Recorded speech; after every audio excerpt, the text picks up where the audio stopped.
Bonjour. Bienvenue en classe aujourd'hui. Lisez les sous-titres ou asseyez-vous et écoutez simplement. Apprenons. Arrivée à Paris, Arrival in Paris. Claire, une jeune Américaine de Boston, venait d'arriver à Paris par un vol du matin. L'aéroport était grand et animé. Elle suivit les panneaux pour récupérer sa valise et prit un taxi vers son hôtel près de la gare du Nord. Pendant le trajet, elle observait par la fenêtre. Elle voyait des voitures plus petites que chez elle, des bâtiments anciens aux façades décorées, et des terrasses de café où des gens discutaient. Le chauffeur lui demanda d'où elle venait. Elle répondit qu'elle venait des États-Unis et qu'elle était ici pour apprendre le français. À l'hôtel, la réceptionniste lui expliqua comment utiliser la clé et lui souhaita un bon séjour. Claire monta dans sa chambre, posa sa valise et ouvrit la fenêtre. L'air frais lui apporta les bruits de la rue et l'odeur du pain chaud. Elle se dit que c'était le début d'une belle aventure. Première promenade, first walk. Claire déposa ses affaires et décida de sortir. Elle descendit la rue en marchant lentement. Elle observait les vitrines des boulangeries et des petites boutiques. Les couleurs et les odeurs étaient nouvelles pour elle. En passant devant une pâtisserie, un parfum sucré sortait par la porte ouverte. Elle se rappela que son professeur avait parlé des croissants et des pains au chocolat. Elle entra, salua la vendeuse et demanda un croissant. La vendeuse lui répondit gentiment et lui donna le petit sac en papier. En sortant, Claire trouva une petite place avec une fontaine. Des enfants couraient autour, riant fort. Elle s'assit un moment pour manger son croissant, savourant le goût beurré et la texture légère. Le marché du matin, The Morning Market. Le lendemain matin, Claire suivit le bruit et l'odeur d'un marché de quartier. Des stands colorés vendaient des légumes, des fromages et des fleurs. Les marchands appelaient les clients avec des voix chaleureuses. Elle acheta quelques pommes et demanda le prix en français. Le vendeur lui expliqua doucement, et elle comprit. Elle paya, remercia et continua sa visite. Elle remarqua qu'ici, les gens prenaient le temps de discuter avec les vendeurs. Elle pensa que c'était différent de chez elle, où tout allait plus vite.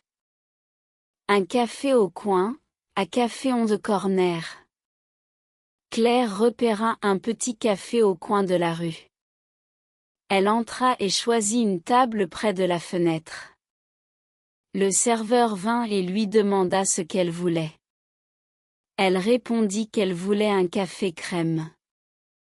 Pendant qu'elle attendait, elle regardait la rue, les passants, les vélos, les chiens qui accompagnaient leur maître.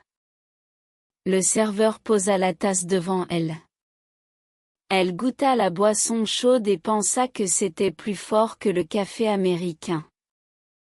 Elle resta un moment, écoutant les conversations autour d'elle.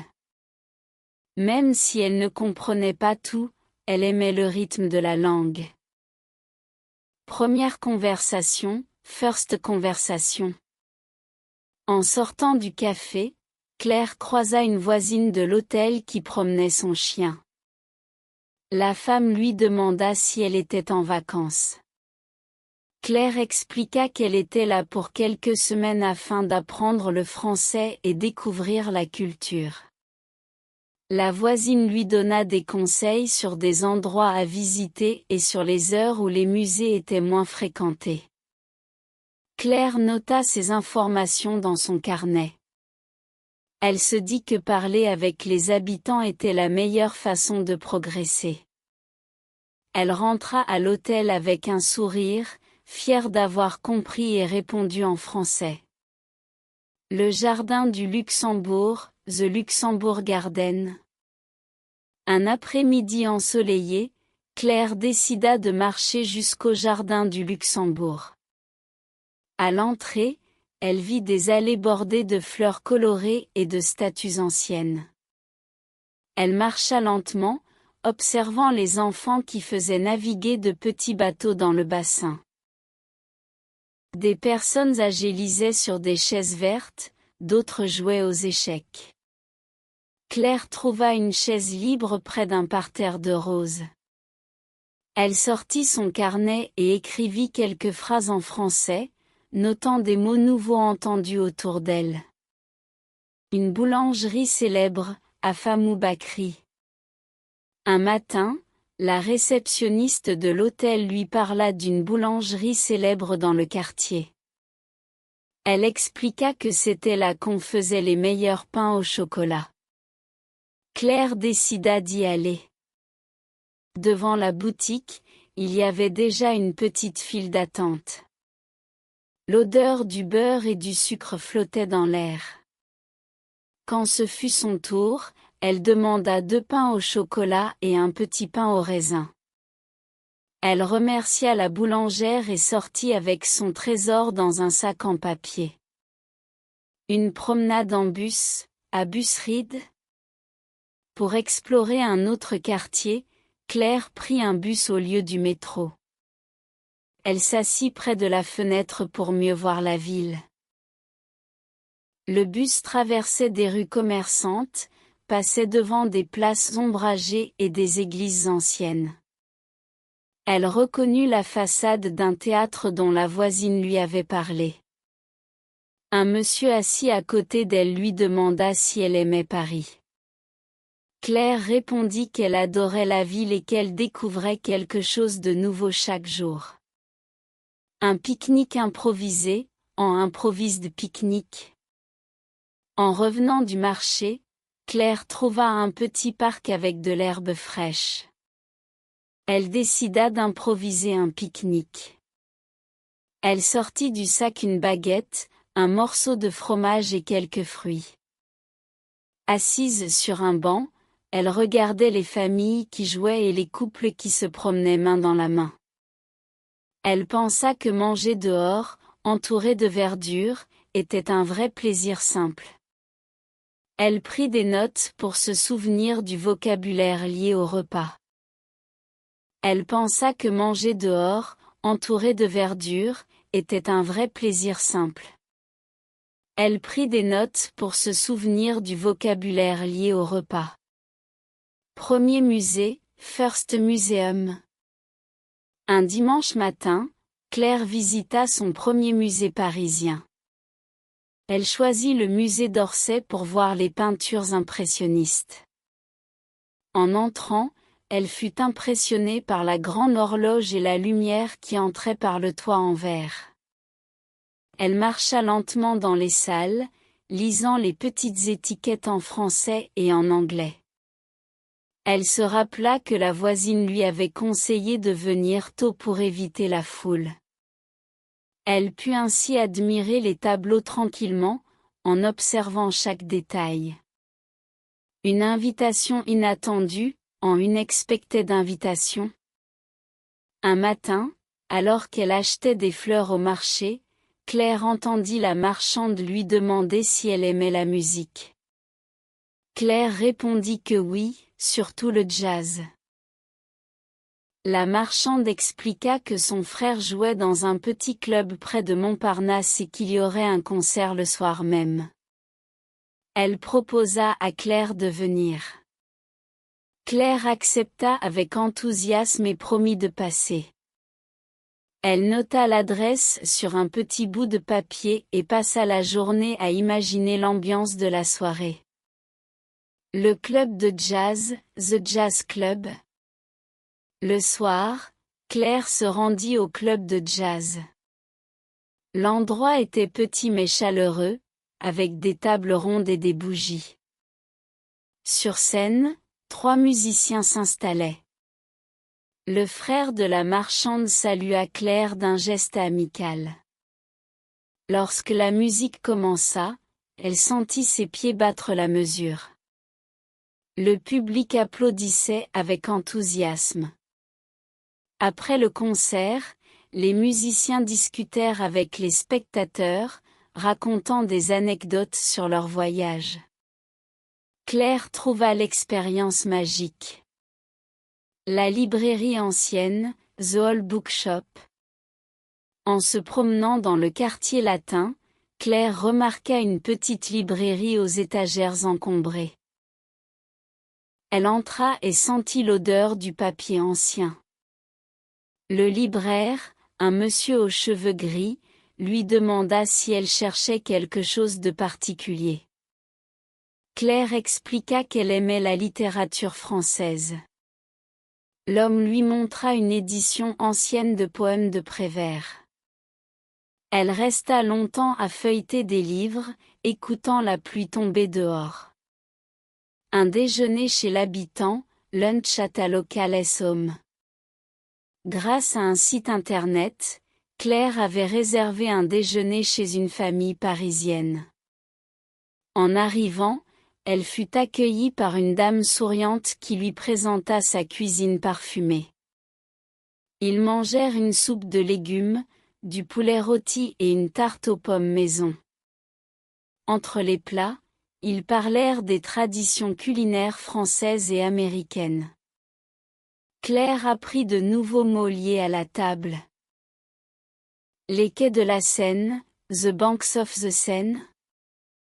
En fin d'après-midi, Claire décida de marcher le long de la Seine. Elle croisa des bouquinistes installés sous de grandes boîtes vertes.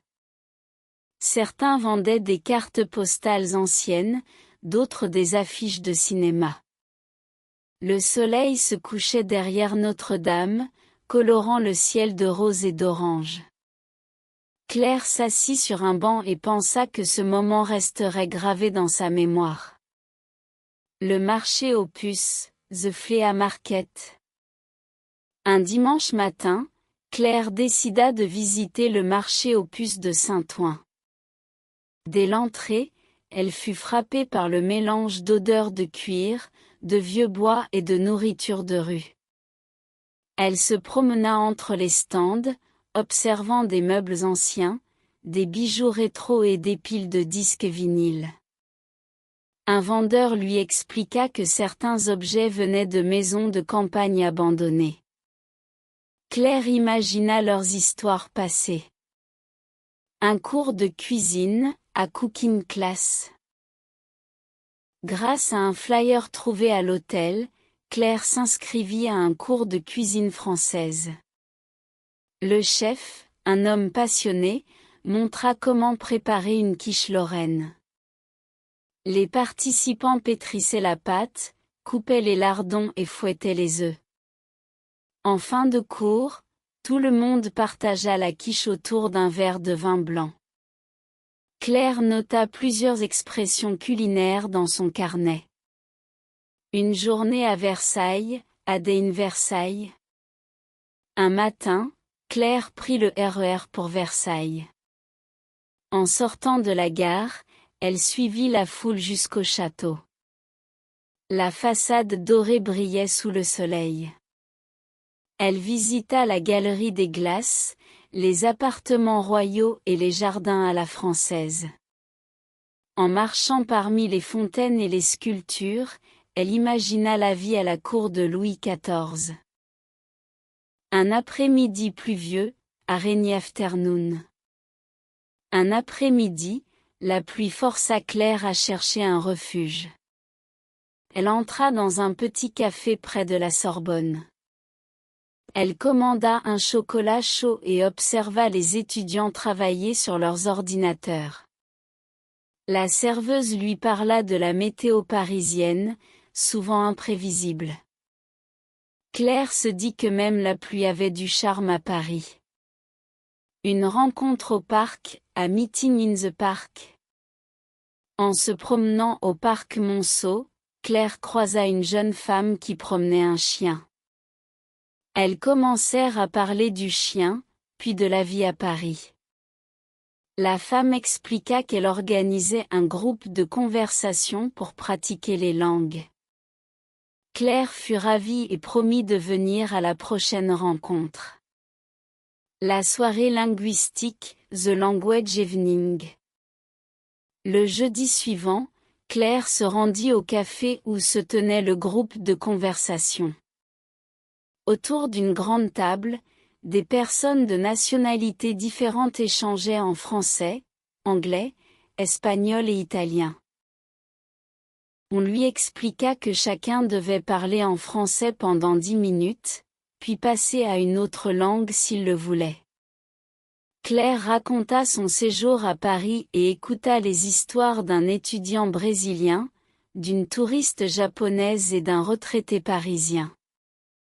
La soirée passa rapidement, ponctuée de rires et de gestes pour se faire comprendre. Une excursion en Champagne, en excursion tout Champagne. Profitant d'un week-end ensoleillé, Claire prit un train pour Reims.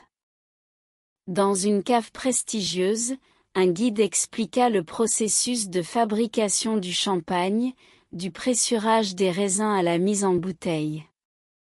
On leur servit plusieurs cuvées à déguster, chacune avec des notes différentes.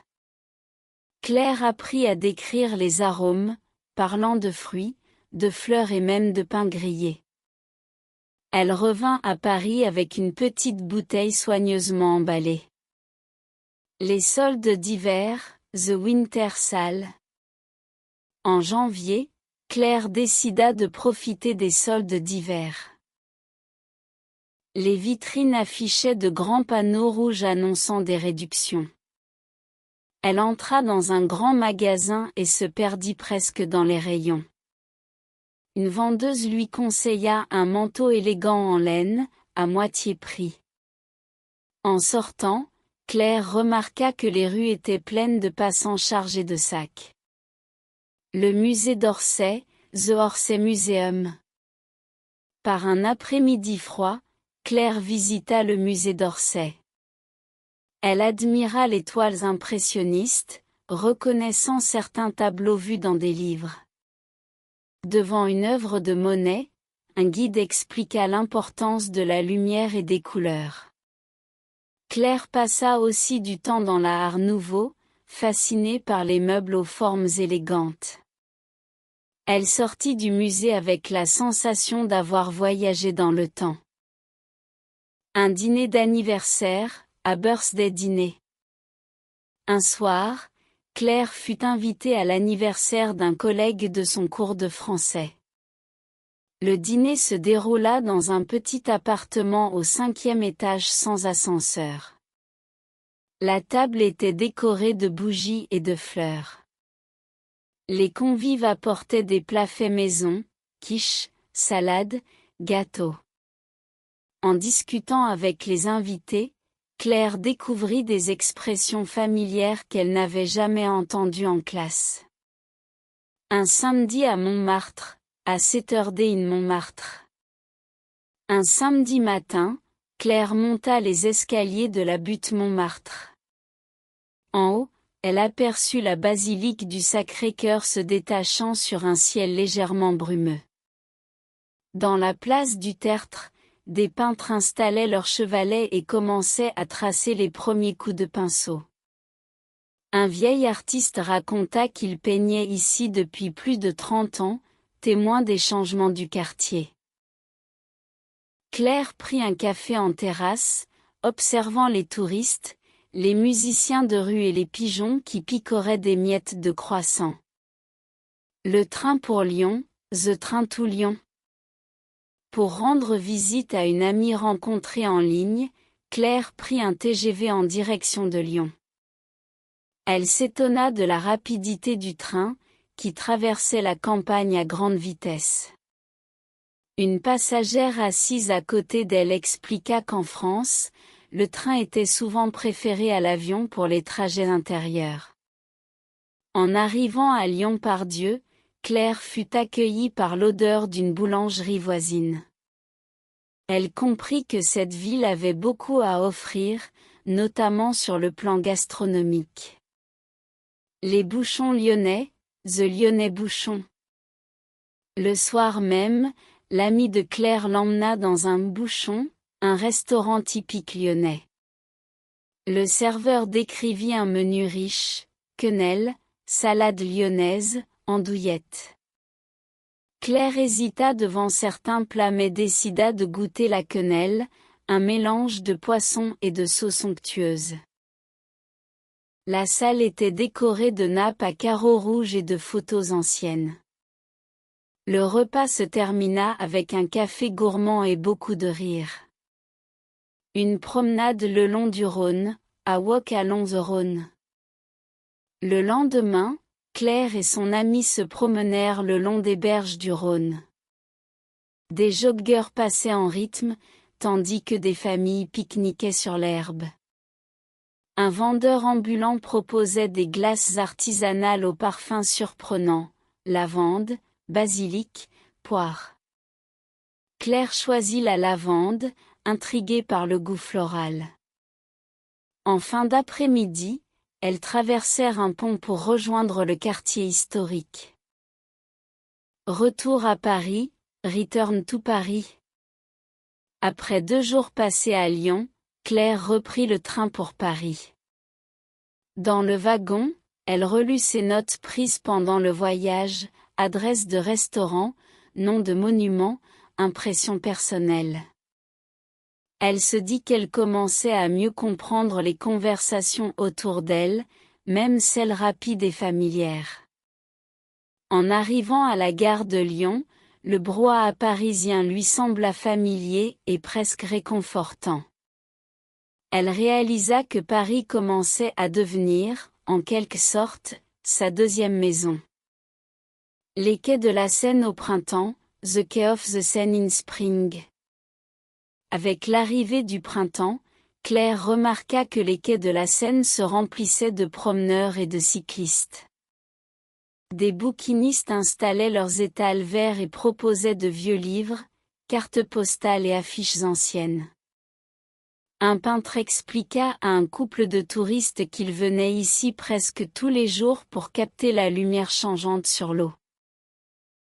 Claire, assise sur un banc, laissa le soleil réchauffer son visage tout en écoutant le murmure du fleuve. Une invitation à la campagne, en invitation to the countryside. Un collègue de son cours de français proposa à Claire de passer un week-end dans sa maison familiale en Normandie. Il précisa qu'elle pourrait goûter le cidre local et voir les pommiers en fleurs. Le trajet en train fut ponctué de champs verdoyants et de villages pittoresques. En arrivant, l'air frais et l'odeur de terre humide lui rappelèrent ses randonnées dans le Vermont. Le marché normand, The Norman Market. Le samedi matin, ils se rendirent au marché du village. Les étals regorgeaient de fromage crémeux, de coquillages frais et de bouquets de fleurs sauvages. Un marchand raconta que sa famille produisait du camembert depuis 4 générations. Claire acheta un panier garni pour le déjeuner, comprenant du pain croustillant et une tarte aux pommes. Une promenade sur la plage, à Walk on the Beach. Dans l'après-midi, ils descendirent jusqu'à la plage. Le vent soulevait les vagues, et l'écume se déposait sur le sable. Claire marcha pieds nus, laissant ses empreintes derrière elle. Son ami expliqua que, pendant la Seconde Guerre mondiale, cette côte avait été témoin de débarquements historiques. Elle écouta en silence, consciente du poids de l'histoire sous ses pas. Le retour pluvieux, The Rainy Return. Le dimanche soir, alors qu'il reprenait le train vers Paris, la pluie battait contre les vitres. Claire observait les gouttes qui glissaient lentement, déformant le paysage. Elle repensa aux conversations entendues au marché, aux odeurs de cuisine et à la lumière douce du littoral. En arrivant à Paris, elle sentit que ce week-end l'avait rapprochée encore un peu plus de la culture française. Une soirée au théâtre, en Evening at the Theatre. Une collègue invita Claire à assister à une pièce de théâtre dans un petit théâtre du Marais. La salle, ornée de moulures anciennes et de velours rouge, respirait une atmosphère intemporelle. La pièce, inspirée de Molière, alternait comédie vive et moments de réflexion subtile. Claire, concentrée, réussit à saisir l'essentiel du dialogue malgré quelques expressions argotiques. En sortant, elles discutèrent longuement du jeu des acteurs et de la manière dont la mise en scène modernisait un texte classique. Les passages couverts, the cover de passage. Un samedi pluvieux, Claire décida de découvrir les passages couverts de Paris. Ces galeries du XIXe siècle, bordées de boutiques anciennes et de cafés discrets, offraient un refuge élégant contre l'averse. Un antiquaire expliqua qu'il tenait sa boutique depuis 30 ans, observant le déclin puis la renaissance de ces lieux. Claire flâna entre les vitrines, respirant l'odeur du vieux papier et du bois ciré. Elle se promit de revenir un jour avec un carnet pour croquer les détails architecturaux. La fête de la musique, The Music Festival. Le 21 juin, Claire fut entraînée par ses amis dans les rues animées pour la fête de la musique. Des groupes amateurs jouaient sur les trottoirs, tandis que des orchestres professionnels occupaient les grandes places. La diversité des styles jazz, rock, musique classique la surprit agréablement. Elle comprit que cet événement était plus qu'une fête, c'était une véritable célébration du vivre ensemble. En rentrant tard dans la nuit, les airs mélodiques résonnaient encore dans sa mémoire. Un atelier de cuisine, à Cooking Workshop. Souhaitant approfondir sa connaissance gastronomique, Claire s'inscrivit à un atelier de cuisine. Le chef, jovial et précis, montra comment préparer un bœuf bourguignon traditionnel. Entre deux explications, il évoqua l'origine du plat et l'importance des produits de saison. Claire, concentrée sur la découpe des légumes, nota que la cuisine française demandait autant de patience que de technique. Le repas partagé à la fin de la séance renforça l'impression d'un savoir-faire transmis avec générosité. Les jardins de Giverny, The Gardens of Giverny. Un dimanche ensoleillé, Claire prit le train pour Giverny, la maison et les jardins de Claude Monet. Les allées fleuries semblaient sortir directement d'une toile impressionniste. Un guide expliqua que Monet passait des heures à observer les reflets changeants sur l'étang aux nymphéas. Claire s'assit près de l'eau, comprenant enfin pourquoi ce lieu inspirait tant de peintres. Sur le chemin du retour, elle feuilleta un livre sur l'impressionnisme acheté à la boutique du musée. Un débat au café, à débat at the café. Par un après-midi d'automne, Claire retrouva deux amis dans un café près de la Sorbonne. Autour d'un chocolat chaud fumant, ils engagèrent une discussion passionnée sur la place de la culture dans la société moderne. L'un défendait l'idée que la mondialisation uniformisait les goûts, tandis que l'autre affirmait que les échanges interculturels enrichissaient la créativité.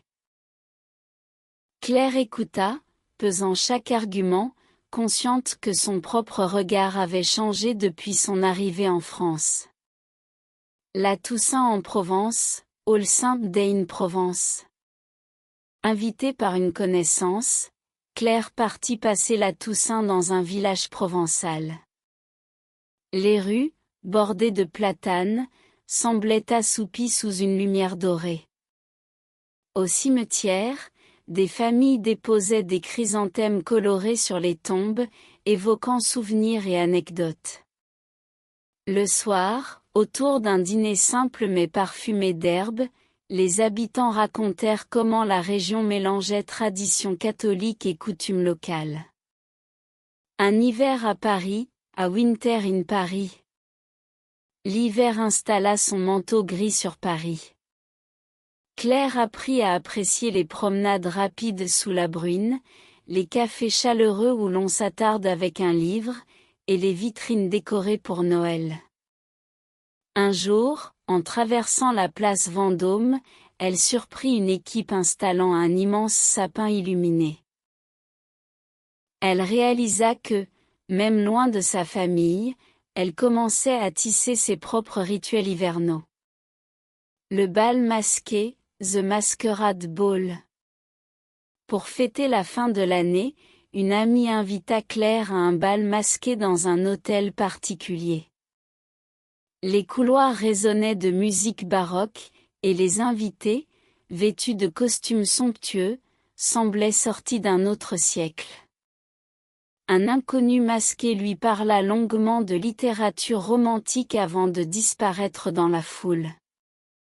Claire, intriguée, se demanda si elle le reverrait un jour. Une rencontre inattendue, en unexpected encounter.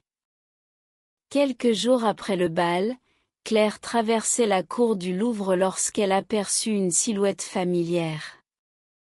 L'homme masqué du bal se tenait devant une statue, absorbé dans sa contemplation. En s'approchant, elle découvrit qu'il s'appelait Julien, professeur de littérature à la Sorbonne. Ils échangèrent sur leur passion commune, convenant de se revoir pour une promenade hivernale le long de la Seine. Les quais enneigés, The Snowy Quay. Le jour convenu, Paris s'était couvert d'une fine couche de neige. Claire et Julien marchèrent le long des quais, observant les péniches amarrées et les flocons qui tombaient doucement dans l'eau sombre. Ils parlèrent de voyages, de livres et de souvenirs d'enfance, comme si le froid resserrait le lien naissant entre eux. Au crépuscule, la ville s'illumina, offrant un décor presque irréel. La lettre de retour, The Letter to Return. Un matin de février, Claire reçut une lettre de sa famille annonçant un événement important qui nécessitait sa présence aux États-Unis.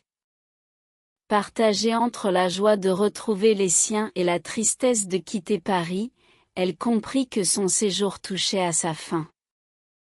Elle passa les jours suivants à revisiter ses lieux préférés, capturant chaque détail dans sa mémoire.